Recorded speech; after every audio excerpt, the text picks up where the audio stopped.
My name is Rob Chadwick, and this is my wife, Beth Chadwick.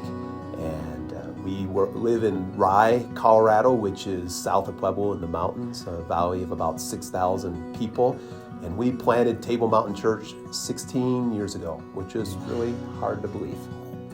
We ended up purchasing a facility that we have used as, in many ways, a community center in a community that didn't have really a lot of space for people to connect.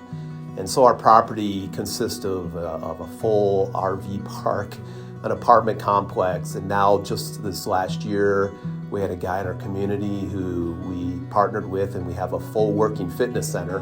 But with all these things in mind, it was to connect with people in the community, in a community where people were very isolated. But in the midst of COVID, we, like everybody discovered, people really got isolated. I mean, they really kind of went into their caves. And it's been fun this last year to revamp up our coffee shop. There's no coffee shop in our whole valley except for our church. And my wife, Beth, is really the person behind that, the mastermind that puts all the pieces together for the coffee shop. But specifically, there's some fun stories in the coffee shop in terms of how we've connected with people.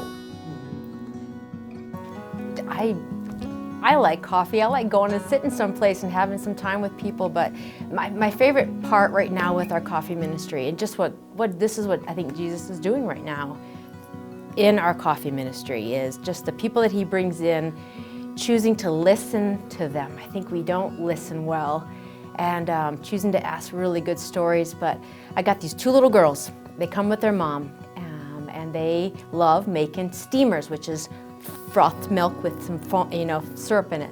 So I've been teaching them how to become baristas. They can't be more than 10, 12 years old, and just having a blast. Yes, we're getting syrup all over the place. It's messy, but that's what it takes to love on different ages, and you got to get in there and you got to get messy, and in the midst of it, we're talking about life, and Jesus is loving them, I think, through me loving on them. So, if that makes sense. And I don't know where they're at spiritually, so that's really fun. But on any given Wednesday morning, there could be sometimes up to 30 or so people in the coffee shop at one time.